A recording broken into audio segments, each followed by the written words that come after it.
¡Firmes! Esta es la auténtica historia de los malditos bastardos, unos judíos americanos refugiados durante la Alemania nazi que volvieron en busca de venganza. Estábamos decididos a matar nazis y a hacerlo tras las líneas enemigas. Para eso nos entrenaron y para eso nos habíamos presentado voluntarios. El teniente nos dijo: tenéis que aprender a sujetar un arma, apuntar a un alemán y a hacer esto. Es todo lo que os enseñaré. Me golpearon más y más. Me arrancaron todas las muelas. Era una misión suicida, donde la verdad fue mucho más extraña que la ficción. Los auténticos malditos bastardos.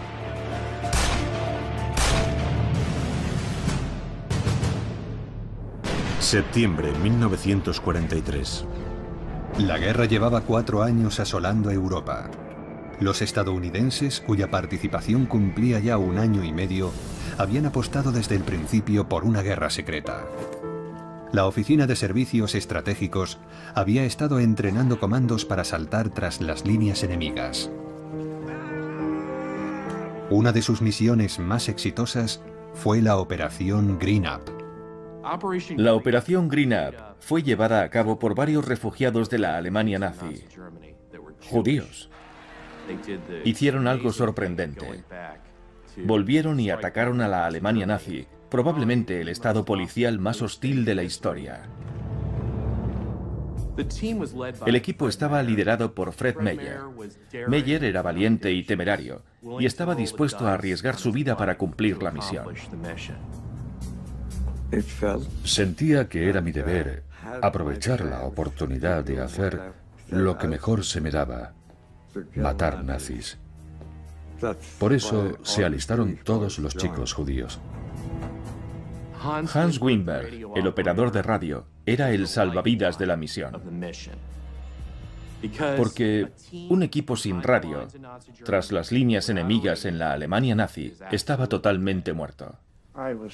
Tenía 15 o 16 años cuando Múnich, Checoslovaquia y Austria fueron invadidas. Cuando llegó Hitler y los alemanes salieron de Alemania y pasaron por nuestro pueblo, fuimos muy conscientes de la maldad del fascismo.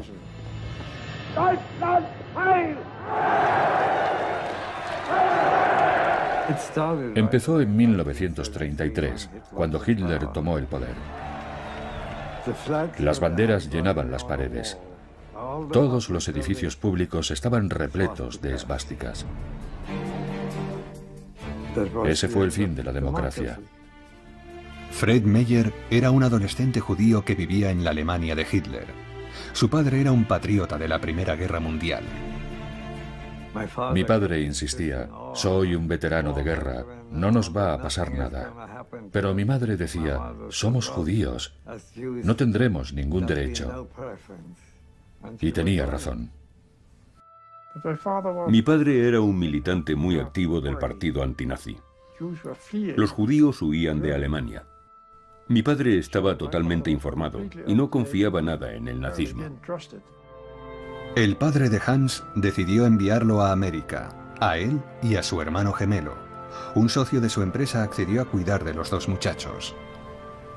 Mi padre envió $3.600 a los Estados Unidos. Sus ganancias de todo un año. Una pequeña fortuna. Toda la familia le dijo: Leo, estás loco. ¿Cómo puedes enviar a 2 chicos de 16 años al país de los indios y los vaqueros? Todos estaban en contra, excepto mi madre. Hans y su hermano dejaron atrás a sus padres, a su hermano menor y al resto de su familia en Holanda. Jamás volverían a verlos. Jamás conoceré todos los detalles. Creo que intentaron huir a Suiza y fueron traicionados y capturados en la frontera. Mi padre fue enviado a un campo de concentración en Polonia. Y mi madre y mi hermano menor, que para entonces debía tener ya 16 o 17 años, fueron gaseados en Auschwitz. Fred fue uno de los afortunados. Logró escapar a América con su familia cercana. Llegamos a los Estados Unidos justo a tiempo. Desde entonces y hasta el final de la guerra, Alemania sería mi enemigo. Y no tendría ningún escrúpulo a la hora de hacer todo lo que fuera preciso para destruirlos.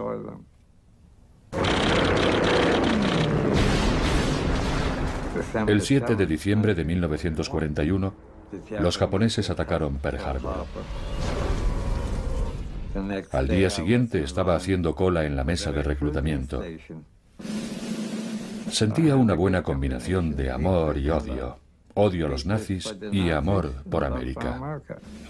Hans también estaba listo para luchar.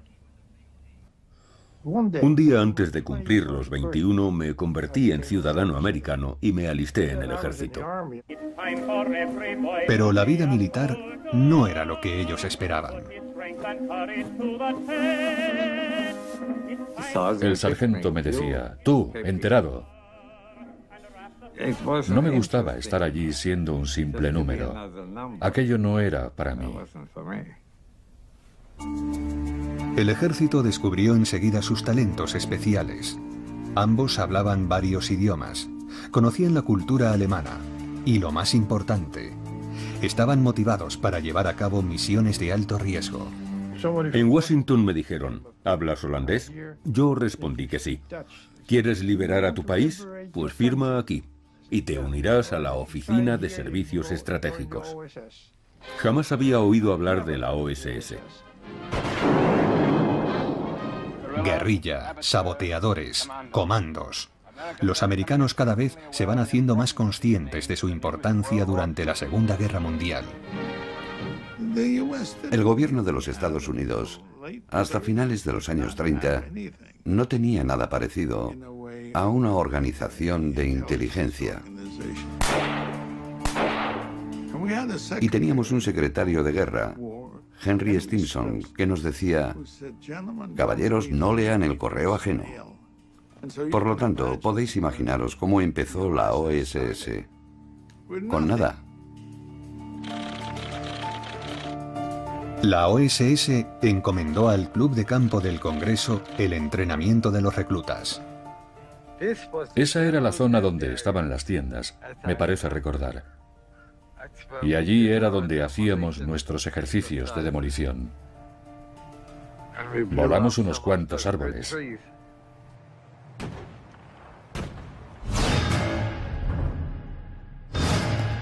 Fueron los 12 del patíbulo de su época. ¡Firmes! Un variopinto grupo de hombres de todas las clases.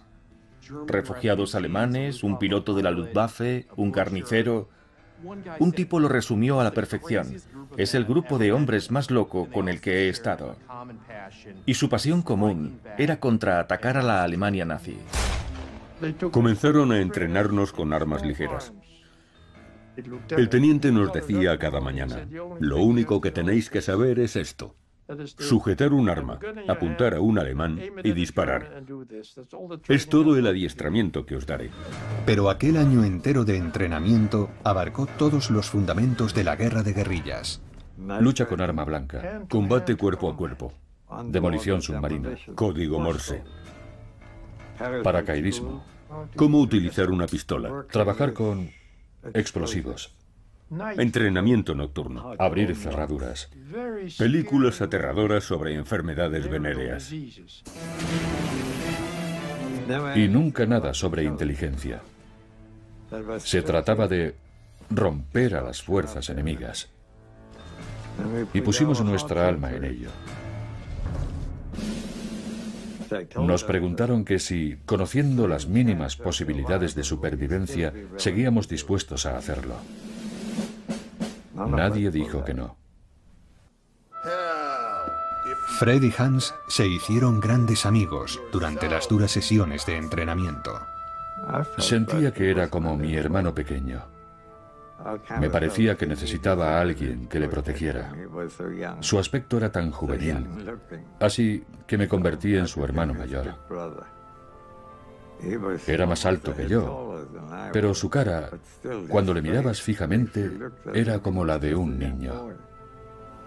Sí, era como un hermano. Y siempre me impresionó. Tenía una personalidad muy fuerte. Sabía lo que quería. Era un mandón. Por eso se divorció tan pronto. Dino Lowenstein, un oficial al mando de la OSS, recuerda a ambos hombres. Freddy era una especie de... Bueno, no debería llamarle rufián, no sería justo, pero estaba dispuesto a hacer las cosas por las malas. Habría matado a cualquiera si lo considerara necesario. Hans tenía un alma pura y estaba motivado, pero siempre intentaría hacer las cosas causando el mínimo sufrimiento al prójimo. El día D, el 6 de junio de 1944, los aliados lanzan la mayor invasión de la historia en Normandía. Todas las unidades disponibles pasan a la acción. Pero Fred y Hans se encontraban en una especie de limbo militar en África del Norte, lejos de cualquier tipo de acción. Aquella unidad de acción rápida había estado entrenando durante meses para desempeñar una misión especial tras las líneas enemigas. Y acabaron en África del Norte, sin que nadie supiera quiénes eran, perdidos en un lío burocrático. Nadie sabía quiénes eran porque la OSS era una organización secreta. Pensábamos que jamás participaríamos en ninguna acción. La guerra casi había terminado. Y Freddy me dijo, no pienso aceptarlo. Vamos a hablar con el alto mando. Decidí que ya estaba bien, que iría al cuartel general y pediría un traslado a inteligencia. Fred y Hans fueron transferidos a los cuarteles de inteligencia en Bari, Italia, el centro de mando de todas las operaciones encubiertas en el sur de Europa. Durante el viaje, a Fred se le había ocurrido un plan. Su plan consistía en saltar en paracaídas, con un cargamento de armas, sobre el campo de exterminio de Dachau. Después distribuirían dichas armas entre los presos y comenzarían una revolución. Mi reacción fue muy negativa. Valía más que se tirara por la ventana. Sería más económico y más práctico. El equipo fue enviado al Tirol en una misión casi suicida. Su nombre en código, Operación Green Up. La Operación Green Up tenía dos objetivos. Uno era vigilar el tráfico ferroviario en el paso del Brennero, la principal ruta de suministros de la Alemania nazi a Italia. Pese a ser bombardeado incesantemente desde el aire, nada había conseguido detener el tráfico ferroviario. El paso del Brennero atraviesa el Tirol, gobernado entonces por Franz Hofer. Este extremista se había unido al partido nazi muchos años antes de la triunfante anexión de Austria comandada por Hitler. El otro objetivo era averiguar qué había de verdad en la supuesta construcción del reducto alpino. Se rumoreaba que Hofer estaba construyendo una fortaleza impenetrable en los Alpes tiroleses, un nuevo bastión para los fanáticos nazis. El sueño de Hofer amenazaba con prolongar la guerra durante meses, tal vez incluso años. Franz Hofer era un nazi convencido, sediento de poder, deseoso de construir aquella fortaleza alpina en la zona que él controlaba. Lo veía como una oportunidad de salvar el Tercer Reich. Así que el equipo fue destinado a esa zona para averiguar qué ocurría. En aquel territorio tan peligroso, la Operación Green Up precisaría de un tercer hombre, un conocedor del Tirol. Freddy y yo fuimos a varios campamentos de prisioneros para encontrar a un prisionero de guerra alemán o austríaco que hubiera pasado muchos años en territorio de Hitler. Y en esa lista se encontraba un tal Teniente Weber. Franz Weber era un agente de la Wehrmacht del Tirol, que desertó debido a una objeción de conciencia. Me cayó bien inmediatamente. Podíamos confiar en él. ¿Por qué pensó la OSS que colaboraríais? Hablé de ese tema con los oficiales ingleses mientras estaba en el campamento de prisioneros de guerra. El auténtico motivo de mi decisión es que estaba totalmente convencido de que todo se convertiría en una pesadilla si Alemania ganara la guerra. Franz era un individuo interesante. No le gustaba la metodología del ejército alemán. Vio lo que hacían y lo que eran capaces de hacer. Muchos alemanes no tenían ni idea de lo que ocurría, pero Franz no era de ellos. Él sí sabía lo que pasaba. Empezamos a llevarnos bien casi inmediatamente. Veníamos de entornos totalmente distintos. Franz era un católico devoto. Y Freddy y yo éramos judíos, por supuesto. Pero no tuvimos ningún problema en confiar los unos en los otros. La confianza era total. El plan era peligroso y prácticamente inviable. Para poder entrar sin ser detectados, volarían sobre los Alpes y se lanzarían en paracaídas sobre un glaciar. Oberperfus, el pueblo de Franz, sería su base para posteriores incursiones hacia Innsbruck, capital del Tirol y centro neurálgico ferroviario de la región. La zona de poder de Franz Hofer. Les llevé hasta el aeropuerto. ¿Cuál era el ambiente en el vehículo mientras ibais de camino? Ya habíamos hablado largo y tendido de los riesgos. Freddy estaba seguro de que todo saldría según el plan. Y creo que los otros dos confiaban en él. Yo tenía una confianza ciega. Si ellos no podían hacerlo, nadie podría. Solo una terrible mala suerte podía conducirlos al fracaso. La operación Green Up era tan peligrosa que la Real Fuerza Aérea se negó a llevarles. Un joven piloto americano, el teniente John Billings, se presentó voluntario para el trabajo. El paso del Brennero estaba tremendamente fortificado. Los alemanes habían colocado armas antiaéreas en la cima de las montañas que rodeaban el paso del Brennero. Y era un auténtico suicidio intentar pasar por la zona.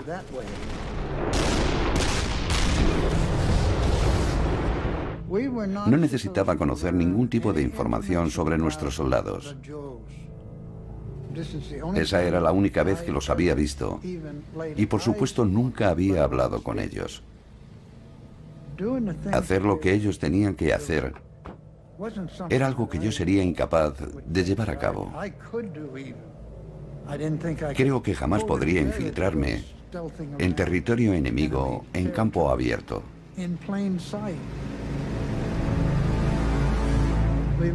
Intentaríamos volar en todo momento lo más bajo posible y entre montañas el mayor tiempo posible para que el radar no nos detectara.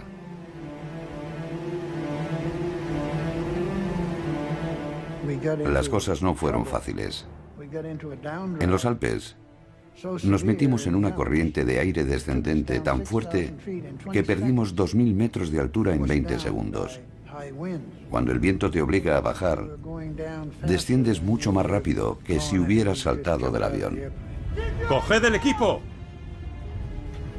Y entonces, cerca del fondo del barranco, probablemente debido al hecho de que las corrientes se estaban igualando, dejamos de descender.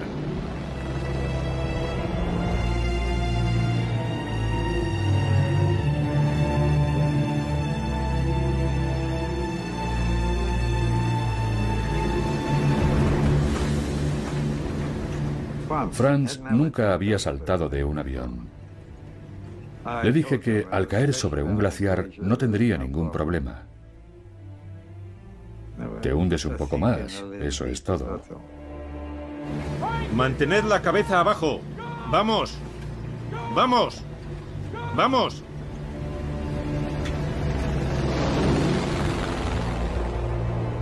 Aterrizamos a 3.000 metros de altitud, así que puedes imaginarte el frío que hacía allí arriba, en pleno invierno.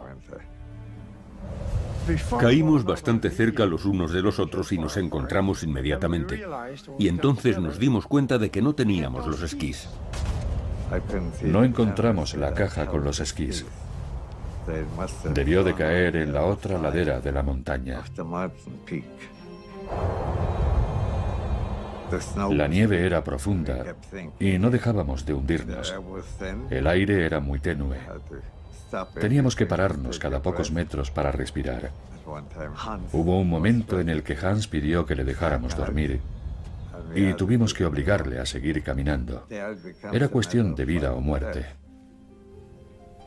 O seguías o te congelabas.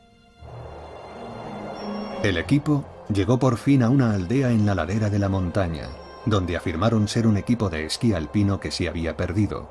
Uno de los lugareños les prestó un trineo.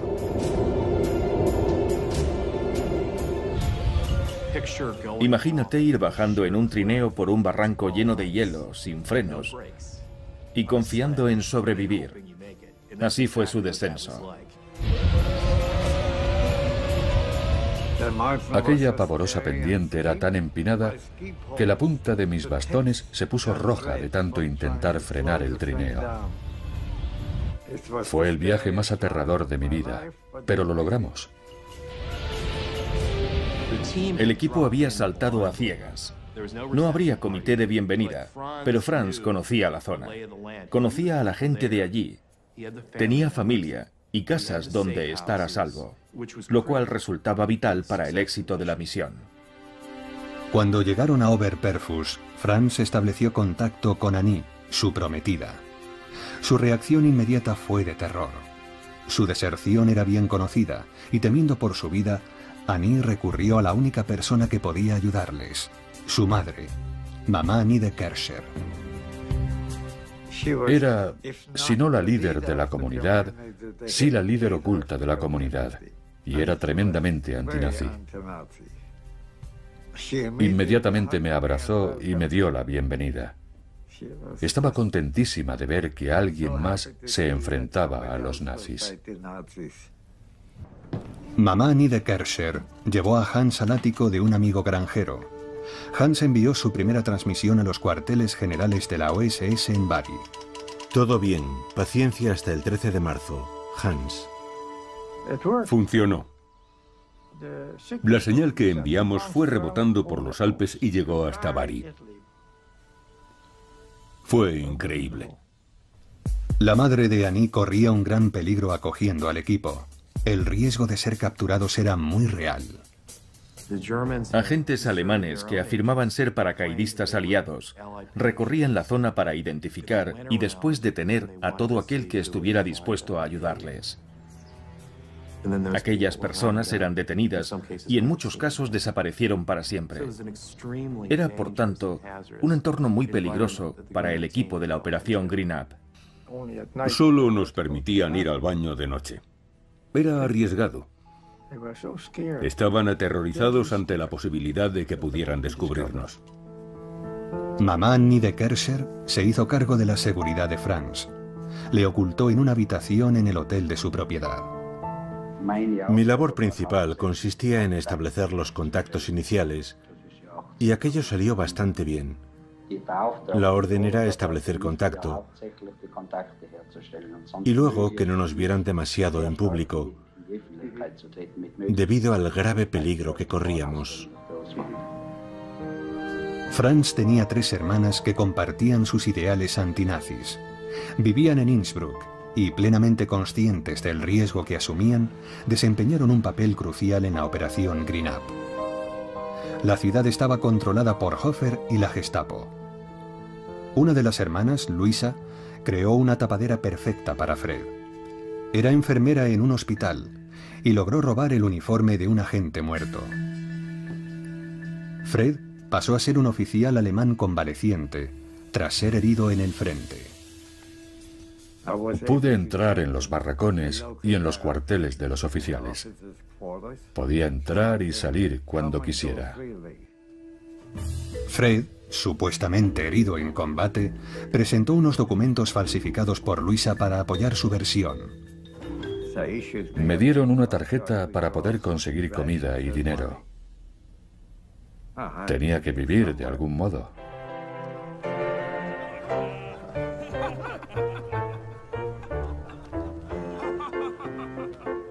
Representé mi papel de forma confiada. Nunca cuestionaron mi unidad de procedencia. Sabían que era un oficial herido, y eso era bastante. El club de oficiales era una especie de bar en el que la gente hablaba.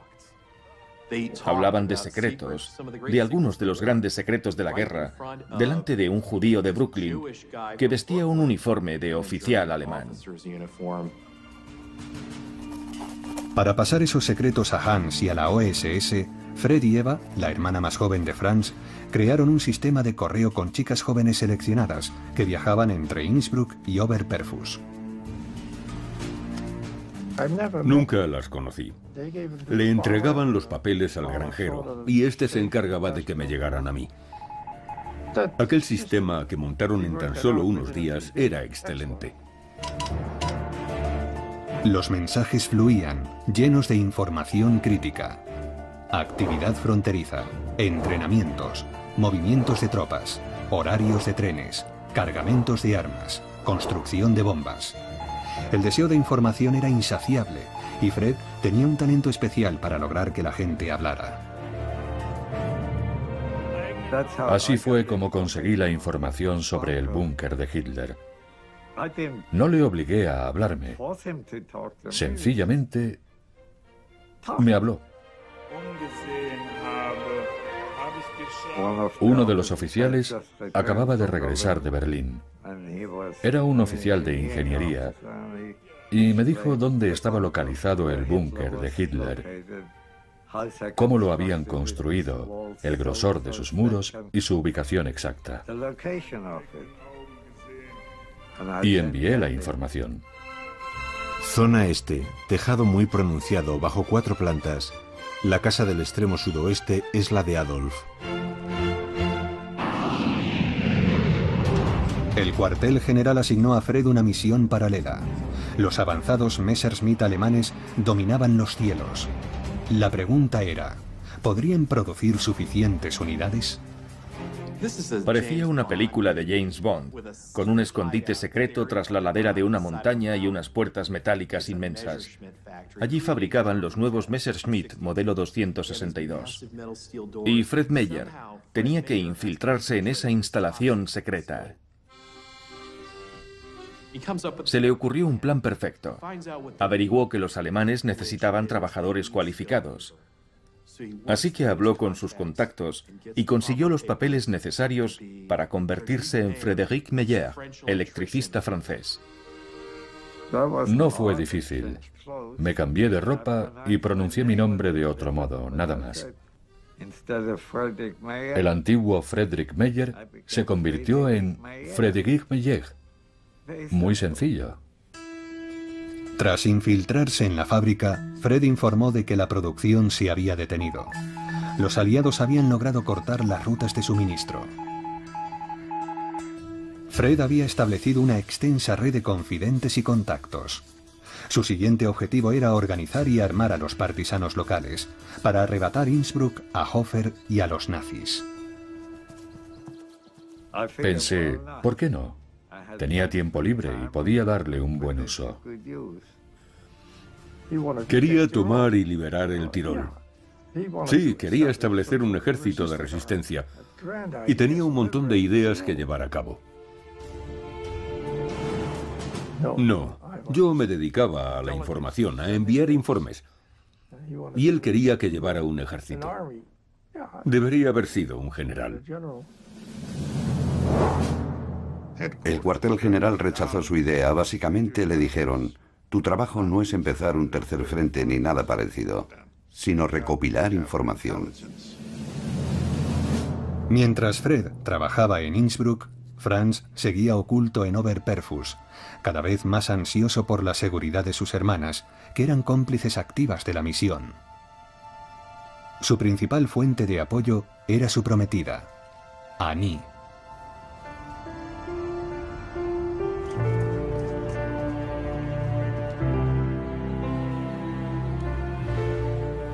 Freddy. Annie.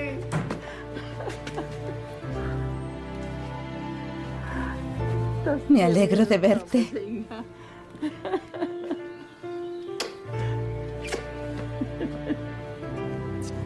Me alegro tanto de volver a verte. Solo falta Franz. Sí. A veces siento que todo aquello sucedió ayer. Hans quería venir, pero ¿Está enfermo? tiene problemas de corazón. Ha estado en el hospital y ahora no le permiten volar. Mamá, háblanos de la primera vez que viste a Fred. Recuerdo que me enfadé mucho al enterarme de que Franz había saltado en paracaídas. ¿Y de que volviera a casa? Sí, le habrían disparado, sin duda, si le hubieran descubierto. Por supuesto. Y yo estaba enamorada de él. Pero no le reñiste. No, no le reñí. Claro que no.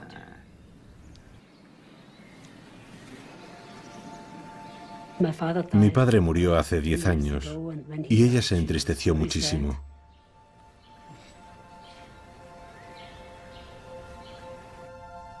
Cuando éramos pequeños, mi padre no nos hablaba de la misión Green Up. Fue un hombre muy valiente. No tuvo miedo de enfrentarse a algo tan peligroso. El principal objetivo era el ferrocarril que recorría... El Brennero. Eso es.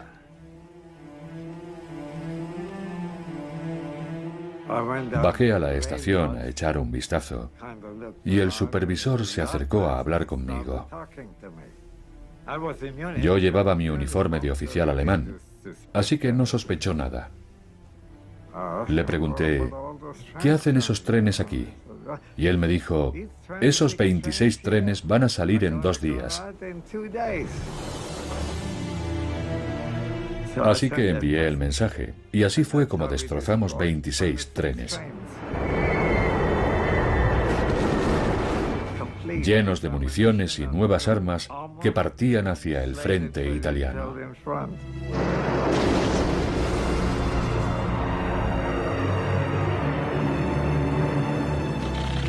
...20 de abril de 1945. La guerra iba llegando a su fin, y los aliados avanzaban por Alemania y el oeste. Los soviéticos ya estaban en las afueras de Berlín. El Reich se estaba desmoronando. Pero en Innsbruck, los nazis bajo el mando de Hofer seguían resistiendo. La Gestapo realizó nuevos barridos de seguridad. Fred, utilizando su tapadera de trabajador francés, estaba viviendo con las hermanas de Franz, Gretel y Eva.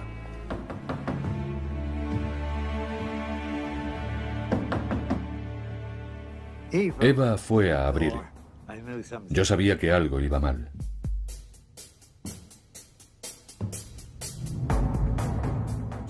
La casa solo tenía una puerta.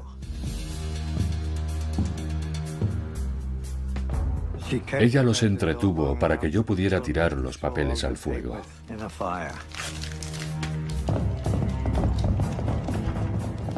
Llegaron 6 hombres con metralletas.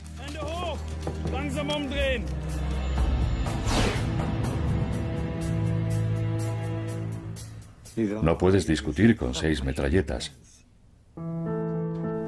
Eva avisó a Luisa, que logró llegar hasta Oberperfus, donde avisó a Franz de que Fred había sido capturado. Franz acudió a mí y yo le dije, si Fred ha sido capturado, más vale que nos vayamos. Él, por supuesto, conocía muy bien la zona. Recuerdo que era medianoche. Huimos por los bosques hasta las 3 o las 4 de la mañana y nos cobijamos en la granja de un amigo suyo que nos ocultó en un pajar. En Innsbruck, Fred fue trasladado a la prisión de la Gestapo y allí comenzó su interrogatorio. Primero empezaron a golpearme en la cara. ¿Dónde está tu operador de radio?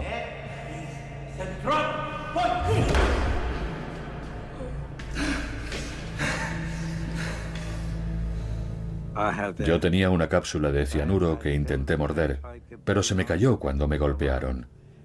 Así que no pude suicidarme. Ellos siguieron golpeándome. Me metieron una pistola en la boca. Me dieron un puñetazo. Y me arrancaron todas las muelas. Yo las escupí junto con mi sangre. Insistí en que no sabía de qué me hablaban.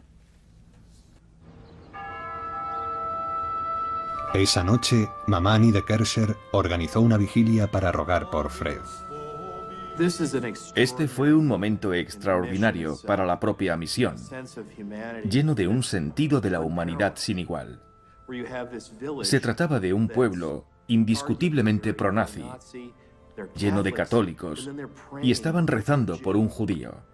Y todos colaboraron activamente, todos estuvieron rezando en la iglesia aquella noche. En la prisión, Fred fue sometido a una tortura despiadada, liderada por el director de la Gestapo, Walter Gettner. Era una rata. Podría haberle matado con una mano de haber estado libre. Pero estaba decidido a quebrarme por completo.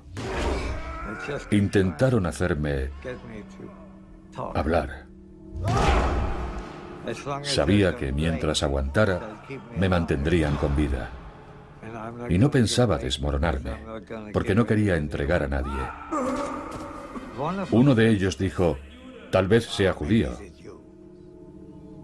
Pero el otro dijo, no, un judío no podría soportar algo así.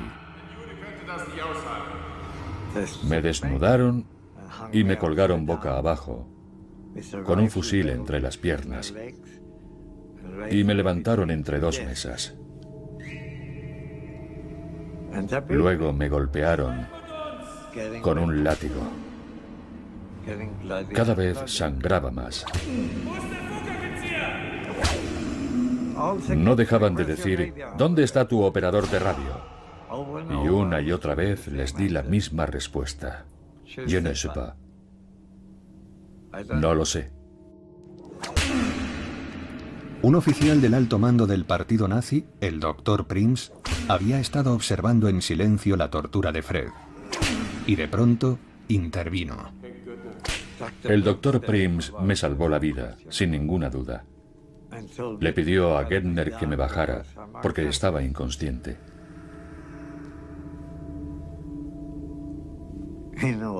Él sabía que no lo estaba, pero fue lo que dijo. Creo que pensó que yo podría resultarle útil. Y me metieron en una celda. Fred permaneció allí durante varios días. Durante aquella época, otro sospechoso de pertenecer a la resistencia fue torturado hasta la muerte por Gettner.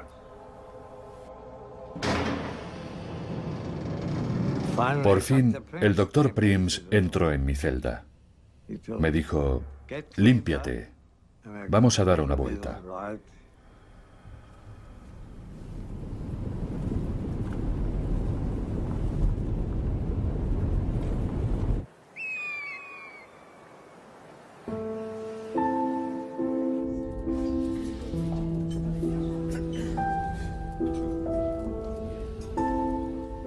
Era una casa impresionante, como una mansión. Había 6 hombres, con comida delante de ellos, bebidas y todo tipo de exquisiteces muy bien presentadas. Oí una voz. Come un poco y tranquilízate. Aquí no te va a pasar nada. Era Hofer.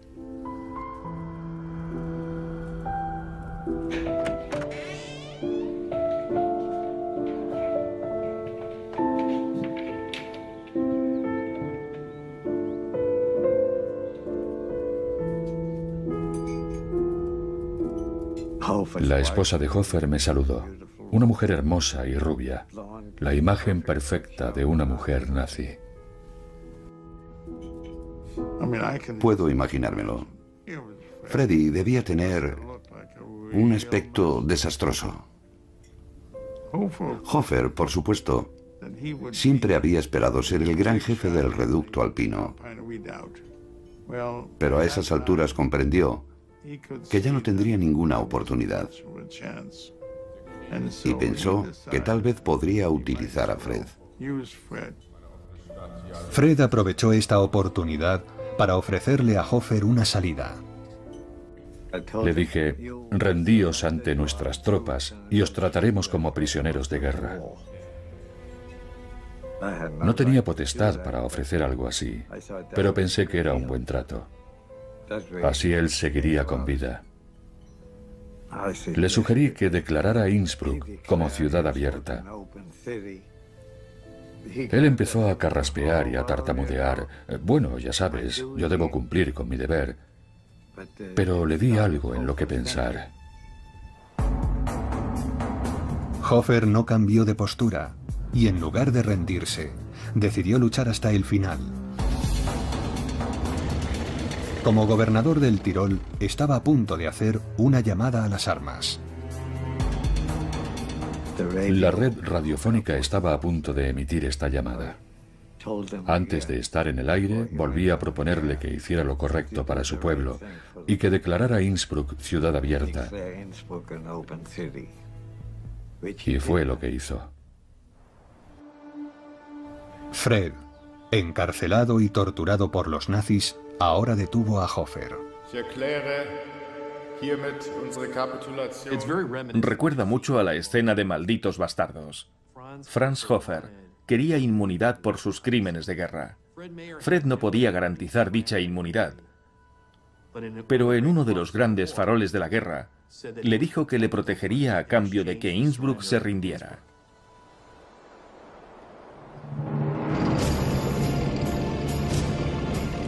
Crucé las líneas. Me reuní con el primer oficial americano y le dije, Comandante West, soy Fred Meyer, de la OSS. Quiero que acepte la rendición del Tirol. Así sucedió. Los americanos desfilaron por Innsbruck, que ahora era una ciudad abierta.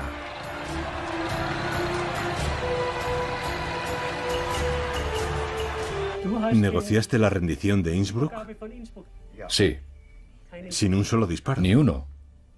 Sin derramar sangre. Estupendo. La operación Green Up salvó incontables vidas, acortó la guerra en el frente italiano y evitó que la histórica Innsbruck fuera destruida. Solo puedo decir que estoy orgulloso de mi padre y que fue un gran ejemplo para mí. A menudo pienso, ¿qué habría hecho yo si hubiera vivido en aquella época? No sabría decirlo. Ojalá hubiera hecho lo correcto.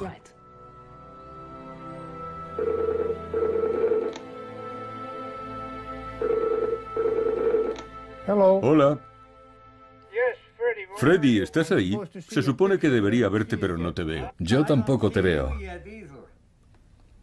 Pero reconozco tu voz. Sí, ya te veo. ¿Ah, sí? Sí, veo la parte superior de tu rostro. ¿Me ves tú a mí? Sí, ahora te veo. Yo también. Veo que aún tienes todo el pelo como yo. Mira. ¿Qué tal estás? ¿Te va bien? No puedo quejarme. Ojalá tú estuvieras tan bien como yo. Llevo una semana fuera del hospital y me voy sintiendo mejor. Estoy poniéndome en forma. Eso está muy bien. Ahora me darán una medalla. Deberían. Me la colgaré del pijama. Por lo menos. Pienso que todo fue un golpe de suerte. Y este es el resumen de mi vida. A pesar de que mis padres fueron asesinados por los nazis, en el fondo he sido un tipo muy afortunado. Mientras los otros chicos luchaban, yo estaba sentado con mi radio en una cómoda habitación. Tampoco es que fuéramos tan valientes, salvo Fred y Franz, por supuesto. Él siempre estuvo en peligro, porque era un desertor. Todos nos preguntamos ¿cómo reaccionaríamos ante la tortura? A veces lo pensamos. ¿Qué haríamos si nos cogieran prisioneros? En el caso de Fred, sabemos cómo reaccionó.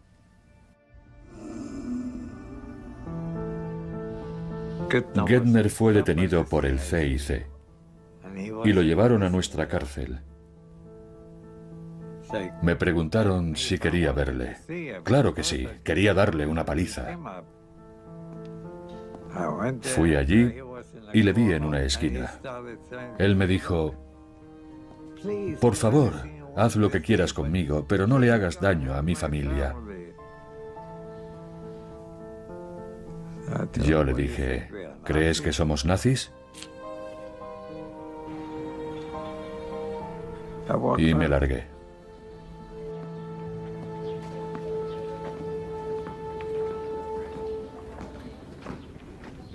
Fred, tienes buen aspecto. Te veo en forma. Quédate así otros 10 años, ¿vale? Tampoco quiero aguantar tanto, pero... Cuídate, Hans. Tú también, Fred. Y sobre todo, recupérate. Igualmente. Adiós. Adiós.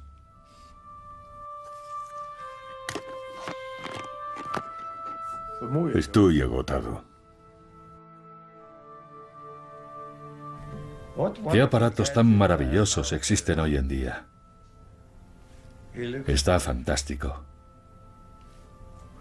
Un poco más viejo, pero sigue teniendo la misma cara de niño.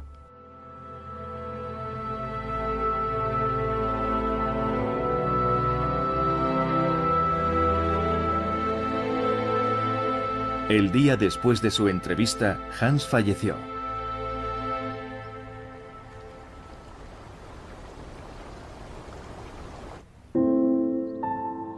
Virginia Occidental.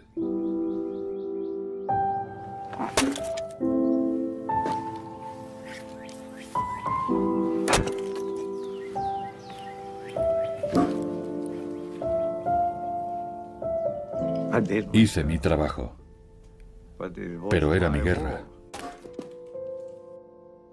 Odiaba a los nazis y amaba a América. Era así de sencillo. Mi guerra. Ganar fue una sensación maravillosa. Les derrotamos. Y el hecho de que Hans esté vivo y le haya encontrado, y de que Franz también siguiera vivo, fue algo extraordinario. Un final feliz. El director de la Agencia Central de Inteligencia, William J. Casey, definió la Operación Green Up como la operación más exitosa de la OSS en el sur de Europa. Fred Meyer, Franz Weber y Hans Wimberg fueron condecorados por su participación en la Operación Green Up. Este documental está dedicado a Fred, Hans y Franz, los auténticos malditos bastardos.